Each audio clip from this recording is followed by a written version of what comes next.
नमस्कार, मी Punjab duck. 12 August पर्यंत ते काय होणार आहे, तुमच्याकडे पिकाला जीवदान ठरणारच पडणार आहे.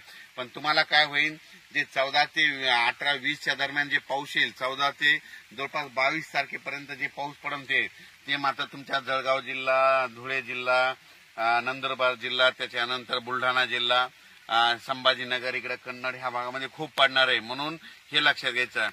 कन्नडच्या काही शेतकऱ्याचे फोन आला, आमच्याकडे पाऊस कमी आहे, तर त्यांना सांगतो आज देखील तुमच्या इकडे पाऊस पडणार आहे, म्हणून हे लक्षात घ्यायचं. त्याच्यानंतर अहिल्यानगर भागाकडे देखील आज चांगला स्वरूपाचा बऱ्याच भागामध्ये आज रात्रीपर्यंत पाऊस पडणार आहे, म्हणून हे लक्षात घ्यायचं.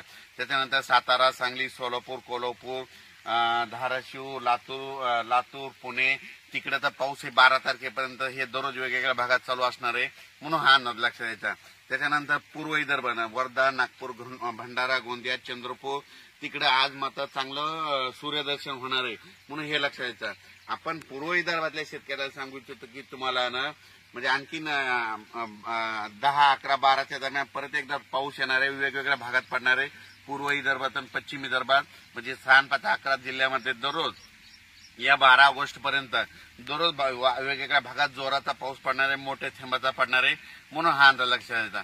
पण पूर्व विदर्भ आणि पश्चिम विदर्भातल्या शेतकऱ्याला आणखीन एक सांगू शकतो की 6, 5, 11 जिल्हे म्हणजे वर्धा, नागपूर, भंडारा, गोंदिया, चंद्रपूर, यवतमाळ, वाशिम, हिंगोली, अमरावती, त्याच्यानंतर बुलढाणा, अकोला, अकोट, परातवाडा, बेतूल, इकडे मध्य प्रदेश, त्या शेतकऱ्याला सांगू इच्छितो तुम्ही काय करा, 14 तारखेच्या आत तुम्ही तुमचे काय करा, जिथं पाणी साचत असलं तर खतं टाकून घ्या. कारण की 14 ते 22च्या दरम्यान म्हणजे 14 ऑगस्ट पासून 22च्या दरम्यान तुमच्या इकडे खूप पाऊस पडणार आहे, ठिकठिकाणी मुसळधार पडणार आहे, म्हणून हे विदर्भातल्या